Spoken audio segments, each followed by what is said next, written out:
Have you ever felt it? A quiet, persistent hum beneath the noise of your everyday life. A splinter in your mind. A subtle, nagging feeling that something is fundamentally wrong. You see it in the fleeting moments of quiet contemplation, in the strange synchronicity that defies logic, in the deep existential questions that surface in the dead of night. You sense it in the hollowness of material pursuits, in the endless cycles of conflict and suffering that define human history, in the feeling that you are living a role you never chose, reading from a script you never wrote. This feeling is not a new phenomenon. It is not a symptom of modern anxiety or a byproduct of our hyper-connected world. It is an ancient echo, a whisper from the very dawn of consciousness. For millennia, humanity has looked at the world and felt a profound sense of cosmic displacement, as if we are brilliant stars born for the heavens, yet find ourselves trapped in a cage of mud and bone. In our modern era, this intuition has found a new language, a digital metaphor for an ancient dread. Visionaries and technologists from Nick Bostrom to Elon Musk have popularized the simulation hypothesis, the chilling idea that our perceived reality is nothing more than a highly advanced computer simulation. We might be, as they suggest, little more than lines of code in a cosmic machine, our lives and struggles playing out for the observation or entertainment of some higher intelligence. It's a concept that resonates deeply because it gives a name to that splinter in our minds. But what if I told you this was not a new idea? What if I told you that long before the invention of computers, before the dawn of modern science, there was a group of mystics who didn't just theorize about this simulated reality, they claimed to have seen its source code. They were the Gnostics. 2,000 years ago, these radical spiritual thinkers painted a picture of our universe so shocking, so heretical, that the most powerful empires of their time sought to burn every word they ever wrote and erase their memory from history. They taught that our world was not a divine creation, but a flawed copy, an elaborate prison crafted by a lesser, ignorant god. They described cosmic guardians, or Archons, that patrol the boundaries of our perception, keeping us asleep and compliant. But most importantly, they didn't leave humanity in despair. They created a map, a detailed step-by-step guide not just for understanding the prison, but for escaping it. They called the key to this escape Gnosis, a direct, intuitive knowing of the truth that awakens a divine spark hidden within each of us. In the next moments, we will pull back the veil. We will journey into the heart of this forbidden knowledge, suppressed for centuries. We will explore the Gnostic map of the Matrix, uncover the true identity of its architect, and reveal the ancient escape plan they devised 2 millennia ago. This is not just a philosophical exercise.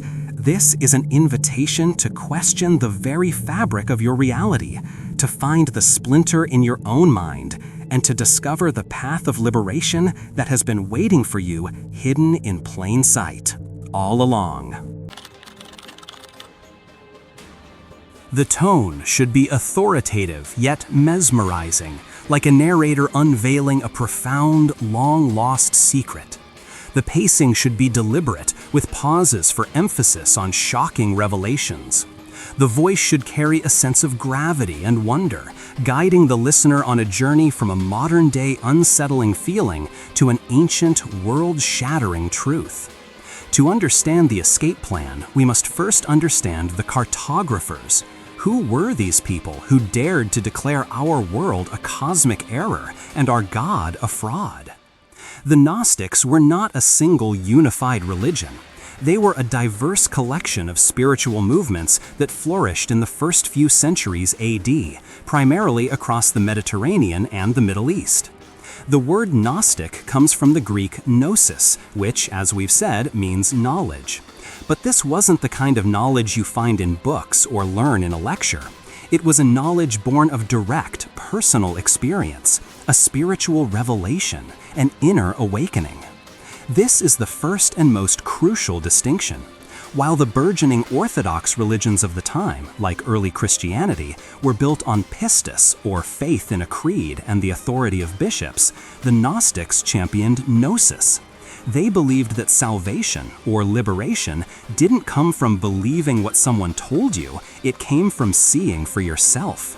It came from an inner journey to awaken the divine knowledge already dormant within you.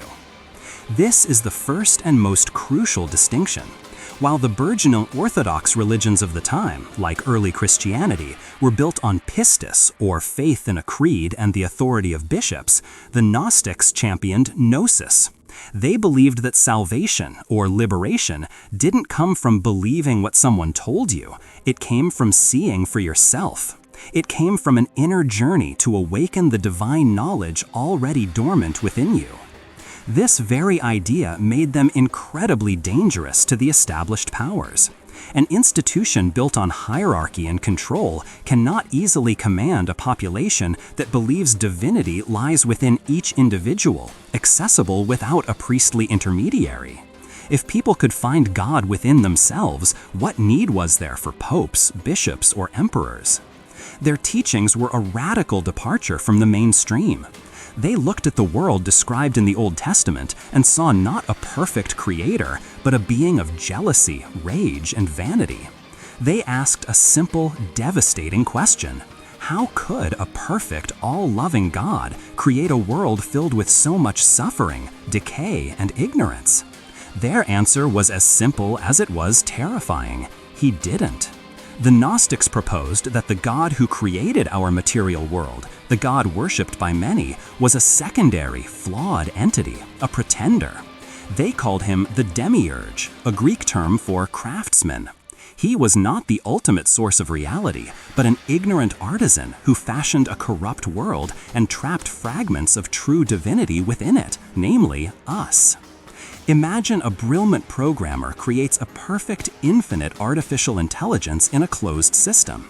But a small, flawed subroutine of that AI, unaware of its true creator, somehow gains the ability to create its own subreality. This subreality would be a copy, an imperfect reflection of the true world, and the flawed AI would preside over it, believing itself to be the ultimate creator.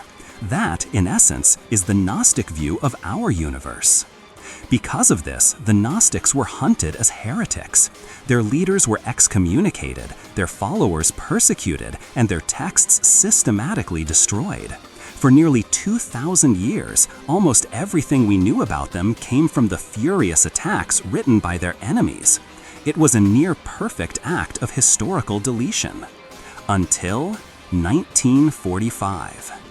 In the desert sands of Nag Hammadi, Egypt, a local farmer stumbled upon a sealed clay jar.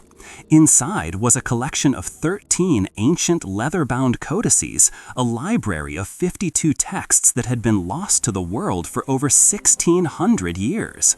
These were the authentic, untouched writings of the Gnostics themselves. It was the equivalent of finding the original source code. For the first time in modern history, we could hear their true voice, read their own words, and understand their staggering vision of reality without the filter of their persecutors. And what they revealed was a detailed cosmology, a map of our cosmic prison that is more relevant today than ever before. The tone should be authoritative, yet mesmerizing, like a narrator unveiling a profound, long-lost secret. The pacing should be deliberate, with pauses for emphasis on shocking revelations. The voice should carry a sense of gravity and wonder, guiding the listener on a journey from a modern-day unsettling feeling to an ancient, world-shattering truth. The Nag Hammadi library revealed that the Gnostics weren't just critics of the world, they were cosmic cartographers. They had a complete, detailed model of the universe, a story of creation that explains the splinter in our minds. To understand it, we must begin outside the prison, in the realm of true reality. At the heart of the Gnostic cosmos, beyond all space, time, and comprehension, lies the monad, the one, the true God. This is the ultimate source of all reality, a perfect, unknowable, and undifferentiated consciousness. The monad is pure, blissful perfection. It has no need to create, no desire, no form. It simply is. It is the pleroma, the fullness, from which all divine potentiality emanates. From this perfect source, divine beings or principles called aeons emanated in pairs, masculine and feminine. Think of them not as separate gods, but as aspects of the monad's own consciousness, like the thoughts of the divine mind. They exist in perfect harmony within the pleroma. The cosmic tragedy, the error that led to our existence, began with the youngest and, in some tellings, most curious of these aeons, a feminine principle named Sophia, which means wisdom. Driven by a desire to know the unknowable Father, the monad, Sophia acted without her masculine counterpart, disrupting the perfect harmony of the pleroma. In this unauthorized act of creation, she produced not a divine emanation, but a flawed, premature birth, an abomination. This being, born of Sophia's error and cast out from the divine fullness, was the Demiurge. His name in some texts is Yaldabaoth, a name that means child of chaos. The Demiurge was born in a cloud of darkness, alone and outside the pleroma. He was arrogant and ignorant. He had a sliver of his mother's divine power, the power to create, but none of her divine wisdom or understanding. He looked around and, seeing nothing but the darkness he inhabited and no one above him, he made a catastrophic declaration.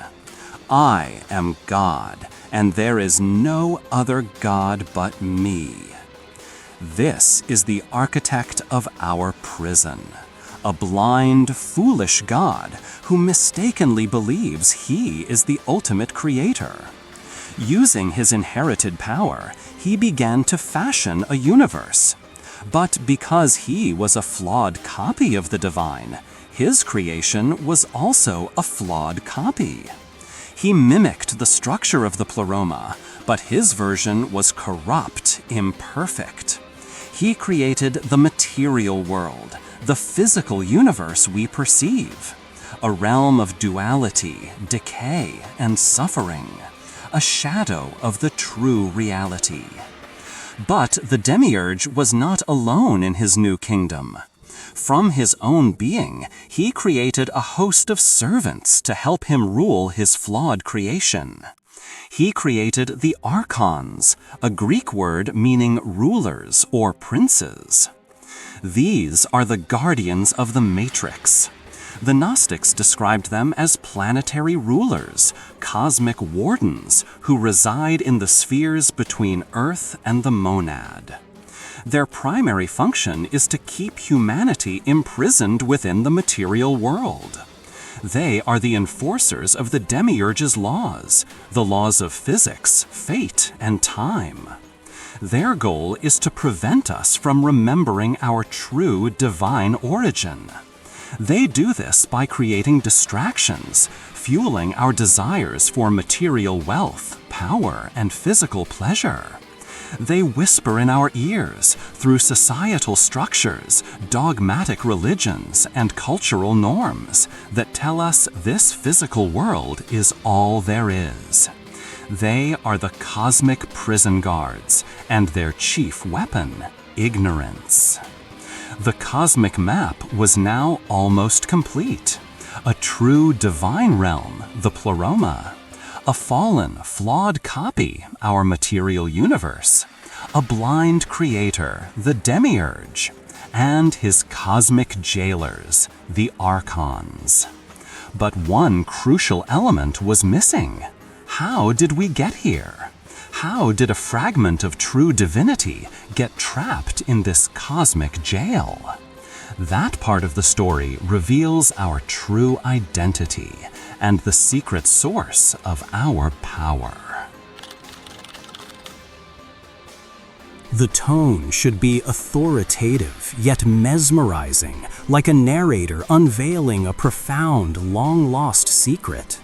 The pacing should be deliberate, with pauses for emphasis on shocking revelations. The voice should carry a sense of gravity and wonder, guiding the listener on a journey from a modern-day unsettling feeling to an ancient, world-shattering truth. Before we uncover the divine spark within, let's pause and bridge this ancient cosmology to our modern myth. The parallels between the Gnostic worldview and the 1999 blockbuster film The Matrix are so profound, so startlingly precise, that it's almost impossible to believe they are a coincidence. The Wachowskis, who wrote and directed the film, were known to be avid readers of philosophy and mythology, and the Gnostic fingerprint is all over their creation. This comparison isn't just a novelty, it's a powerful key to unlocking these complex ideas. First, consider the central premise. In the film, humanity lives within a simulated reality, the Matrix, believing it to be real. This is a perfect one-to-one analogy for the Gnostic material world.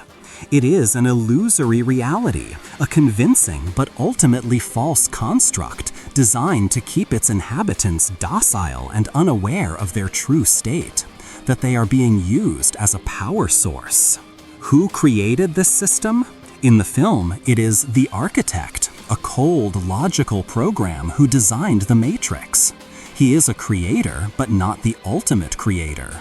He exists within the larger machine world. This is a stunningly accurate depiction of the Demiurge. The Gnostics' false god is an artisan, an architect, who crafts a flawed reality and presides over it, ignorant of the true god, the monad, that exists beyond his system. Both the architect and the Demiurge are flawed creators of a prison for consciousness. And every prison needs guards. In the Matrix, the system is policed by the agents, most notably Agent Smith. They are sentient programs whose function is to maintain order, enforce the rules of the simulation, and eliminate any anomalies, anyone who begins to wake up and question the nature of their reality. The agents are the classical Gnostic Archons, given digital form.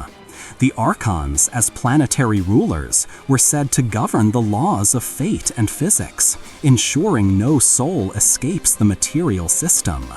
Their role, like the agents, is to suppress awakening and maintain the integrity of the prison. But within this system, there is a seed of rebellion. In the film, this is personified by Neo, also known as the One. He is a human born inside the Matrix, but possesses a unique connection to the source code, allowing him to eventually bend and break the rules of the simulation. He represents the potential for liberation. This is the Gnostic concept of the pneuma, or the divine spark. The Gnostics taught that a fragment of the true divinity of the monad is trapped within certain humans. This inner spark is our true self, the ghost in the machine, the part of us that doesn't belong to the Demiurge's world and holds the potential to awaken and transcend it. Neo is the awakened divine spark. So how does one awaken? In the film, the pivotal moment is the choice between the blue pill and the red pill. The blue pill offers a return to ignorant bliss within the simulation. The red pill, however, offers the truth, no matter how painful or disorienting. This choice, this act of choosing truth over illusion, is a perfect metaphor for Gnosis. Gnosis is not a passive belief. It is an active, often jarring awakening. It is the red pill moment where the individual pierces the veil of illusion and sees the prison for what it is. It is the beginning of the path to liberation. This parallel framework is our Rosetta Stone. It allows us to see that the Gnostics were not just telling a mythological story. They were describing a system of control over consciousness. They were the first hackers of reality who reverse-engineered the code of the cosmos and offered a pathway to freedom. Now, let's look closer at the part of that code that resides within you, the divine spark. The tone should be authoritative, yet mesmerizing, like a narrator unveiling a profound, long-lost secret. The pacing should be deliberate, with pauses for emphasis on shocking revelations. The voice should carry a sense of gravity and wonder, guiding the listener on a journey from a modern-day unsettling feeling to an ancient, world-shattering truth. The story of how we, or rather the divine part of us, came to be imprisoned is the final piece of the Gnostic creation myth, and it is a story of cosmic theft. When the Demiurge created his material realm, he also created the first humans. In the Gnostic text on the origin of the world, the Archons fashion a man, Adam, from the earth. But their creation is lifeless, a hollow shell. It has no soul, no consciousness. It is an empty vessel. The Demiurge, in his arrogance, boasts about his creation to his mother, Sophia, who now exists in a realm between the pleroma and the material world, regretting her error. In a cunning act of cosmic sabotage, Sophia tricks the Demiurge. She advises him to breathe his own spiritual essence into the face of his creation to give it life. The ignorant Demiurge, seeking to animate his puppet, does so. But in that breath, he unknowingly imparts not just his own flawed essence, but the divine power he inherited from his mother, the power of the monad. And so, the first humans were infused with the pneuma, the divine spark. A fragment of the ultimate true Godhead was now trapped within the material bodies fashioned by the lesser God. We became prisons of our own divinity. This is the central Gnostic truth about humanity. You are not just a body. You are not just a mind or an ego. Your true self is a divine spark from the highest realm, temporarily encased in a shell of flesh and bone, living in a universe designed by your jailer. You are a god in exile, a king or queen living as a pauper, with no memory of your royal lineage. This state of forgetting is what the Gnostics called the Great Amnesia. We are born into this world and immediately conditioned by it. The Archons, through society, culture, religion, and the simple, brutal realities of physical existence, work tirelessly to ensure we never remember who we are. They keep us focused on survival, on pleasure, on fear, on ego. They teach us to identify with our bodies, our names, our jobs, our possessions, anything and everything except our true divine self. The entire system is designed to keep the spark dormant, because if that spark were to awaken, it would recognize the material world as a prison and the Demiurge as a fraud. An awakened human is a glitch in the matrix, an anomaly that threatens the entire system of control. Think of a lion cub raised from birth in a cage, fed by its zookeepers. It may believe it is a domestic animal, that the cage is the entire world, and that the zookeepers are its creators. But deep within its DNA lies the memory of the savannah, the instinct to hunt, the roar of a king. The Gnostic path is the process of awakening that inner lion. The divine spark, the pneuma, is not the same as the soul or psyche. The Gnostics believed humans were tripartite beings. We have a physical body, which belongs to the material world. We have a psyche, or soul, which includes our emotions and intellect, which was also a creation of the Demiurge and is tied to the cosmic system. But beyond both of these is the pneuma, the spirit. This is the only part of us that is uncreated by the Demiurge. It is our direct link to the monad.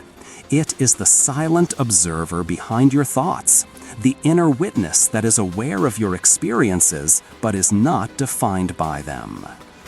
This spark is the source of that feeling that something is wrong.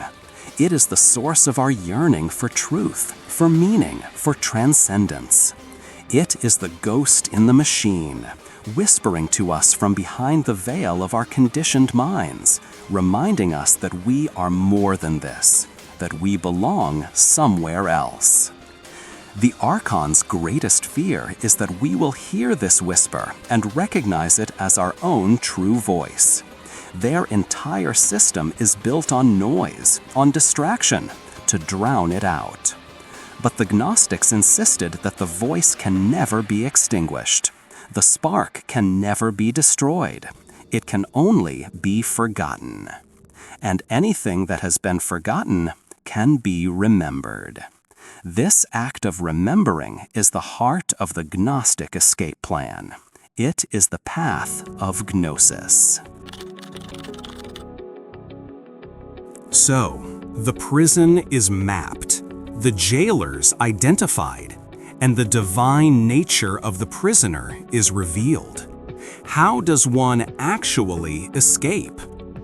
The Gnostic escape plan is not a ritual.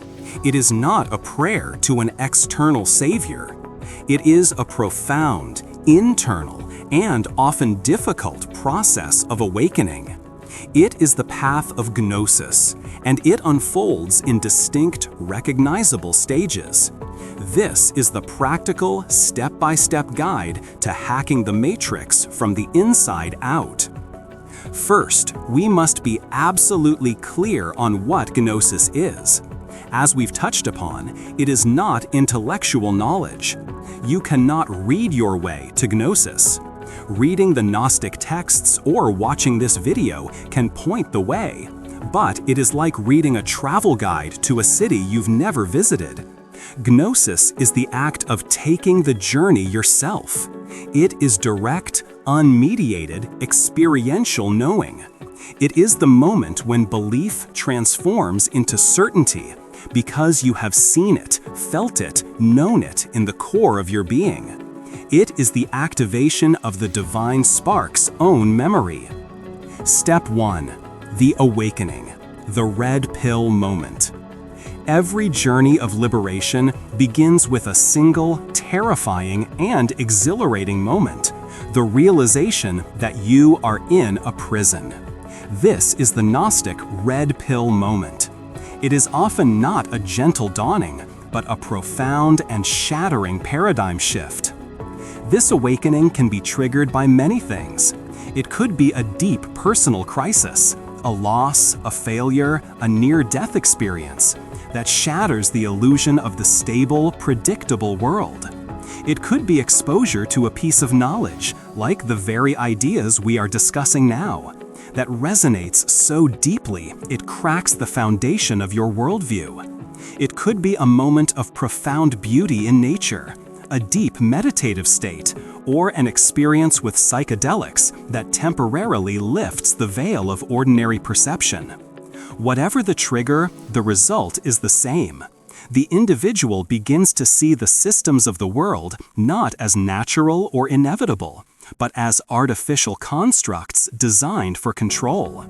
They look at dogmatic religion and see a tool of the Archons to keep people focused on an external, judgmental God, the Demiurge. They look at consumer culture and see an endless treadmill of manufactured desire to keep them distracted and spiritually hungry. They look at political systems and see a puppet show designed to create division and divert attention from the real prison walls. This stage is often marked by a sense of disillusionment, alienation, and confusion. It can feel like waking up from a dream and finding yourself in a strange, hostile world. The comfort of the old illusions is gone, and the truth can be a harsh and lonely light. This is the necessary first step. You cannot escape a prison you do not know you are in. Step 2. Rejecting the Archons' rule. Once the prison is recognized, the next step is to consciously begin to withdraw your energy from it. The Gnostics taught that the Archons rule over us by feeding on our passions, our fears, and our attachments to the material world. Our ego, our greed, our rage, our terror of death, these are the energetic food that sustains the prison guards. To starve the Archons is to reclaim your power. This is a process of radical detachment. It does not mean becoming a passionless ascetic or retreating from the world entirely. It means participating in the world without being of it. It means recognizing the games of the ego and choosing not to play. When you feel the pull of greed for more wealth or status, you recognize it as an archontic temptation, designed to chain you more tightly to the material illusion. You don't have to renounce money, but you cease to worship it. You use it as a tool, but you don't allow it to define your worth. When you feel the sting of an insult or the pride of a compliment, you observe the reaction of your ego, but refuse to identify with it. You understand that your true self, the divine spark, is untouchable and beyond both praise and blame. When you encounter dogmatic systems, whether religious, political, or scientific, that demand blind faith and punish questioning, you recognize the voice of the Demiurge, who declared, "There is no other God but me." You reject all external authority as the final arbiter of truth, and begin to cultivate a radical trust in your own inner authority, the voice of the Pneuma. This is a continuous, moment-to-moment practice.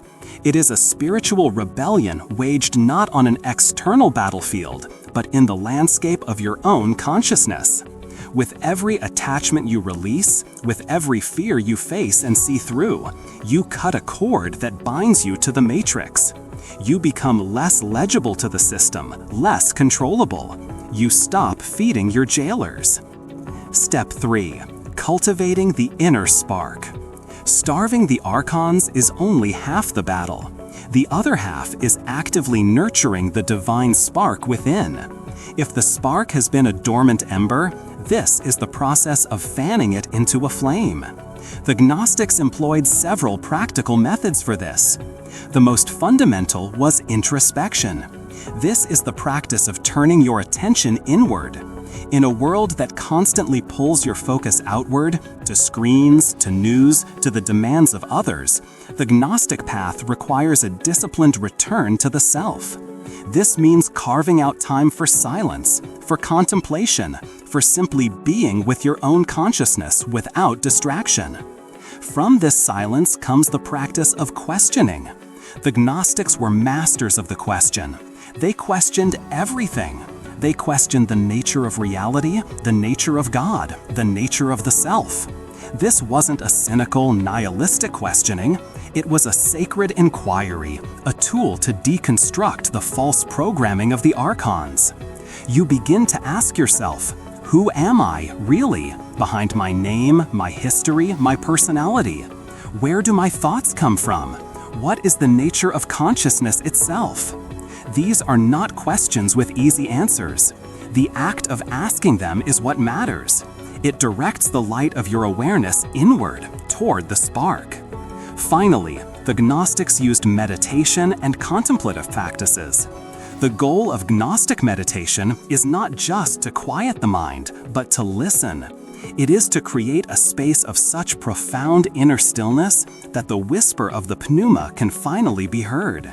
In this state, Gnosis can arise. It may come as a sudden flash of insight, a feeling of profound peace and connection to all things, a direct knowing that transcends language. It is the divine spark communicating with the conscious mind. Through these practices, the individual begins to shift their identity away from the ego personality and toward the divine self. They start to experience themselves not as a human having a spiritual experience, but as a spiritual being having a human experience. This is the inner fire of Gnosis, growing brighter, illuminating the path out of the darkness. Step 4. The Ascent, bypassing the guardians. The final stage of the Gnostic escape plan concerns what happens after the death of the physical body. For the Gnostics, death was not an end, but a critical transition. It was the moment of the ultimate jailbreak. They believed that when an ordinary person dies, one who has lived their life in ignorance, completely identified with the material world, their soul is trapped in a cycle of reincarnation. The Archons, who rule the planetary spheres, block the soul's ascent. They seize it, wipe its memory, and cast it back into a new body on Earth to generate more energetic food for them. The wheel of karma, from this perspective, is a mechanism of the prison. But the soul of a Gnostic, one who has achieved Gnosis in life, is armed for this journey. They have awakened to their true identity. They know the names and the nature of the Archons. They know the secret passwords. What are these passwords? They are not literal words. The passwords are the Gnostic state of consciousness. When confronted by an Archon, the soul does not react with fear, for it knows the Archon is a part of the illusion. The soul declares its own nature. A passage from a Gnostic text imagines the soul speaking to the powers of darkness. I am a vessel more precious than the female who made you. I am a child of the pre-existent Father, and I am in my own right. I have come to see all things, both those that belong to the other and those that belong to me. The Gnostic soul asserts its origin from the monad, a power far superior to the Demiurge. It recognizes the Archons for what they are, lesser beings, cosmic toll collectors. And because it holds the light of Gnosis, they cannot stop it. The soul is not one of their subjects. It is a citizen of another kingdom. Freed from their grasp, the soul ascends through the planetary spheres, shedding the psychic garments of the material world at each level. The tone should be authoritative, yet mesmerizing, like a narrator unveiling a profound, long-lost secret. The pacing should be deliberate, with pauses for emphasis on shocking revelations. The voice should carry a sense of gravity and wonder, guiding the listener on a journey from a modern-day unsettling feeling to an ancient, world-shattering truth. We have journeyed to the edge of an ancient, forbidden cosmology. We have seen the Gnostic map of reality, a divine fullness, a cosmic error, a flawed creator, and a material world that serves as a prison for the sparks of divinity that are our true selves. We have decoded this map through the lens of modern mythology and uncovered a four-step plan for liberation: the jarring awakening to the prison, the rebellion against its rulers, the cultivation of the inner light, and the final transcendent ascent home. The Gnostic path is not one of comfort. It offers no easy answers, no benevolent Father God who will forgive all and fix the world for us. It is a stark, challenging, and profoundly empowering worldview. It places the responsibility for liberation squarely on the shoulders of the individual. In the Gnostic narrative, there is no external savior who will break down the prison doors for you. The call is to become your own savior, to find the key, the Gnosis that is already hidden within the deepest chamber of your own being. This knowledge, once heard, cannot be unheard. It leaves you with a choice: The same choice Morpheus offered Neo. The same choice the serpent offered Eve in the garden, a Gnostic hero in some tellings. The choice between the comfortable ignorance of the blue pill or the liberating, world-shattering truth of the red pill. The Gnostics whispered a secret across 2,000 years of suppression and silence. A secret that resonates now more than ever in a world that feels increasingly like a grand, bewildering simulation. The secret is this: the prison door has always been unlocked. The system holds you captive only so long as you believe in its reality, only so long as you consent to your own imprisonment. Gnosis is simply the act of remembering that you have the power to stand up and walk through that door. The question they leave for us, echoing through the centuries, is not whether the prison is real. The question is, now that you have seen the map, now that you know the way, will you?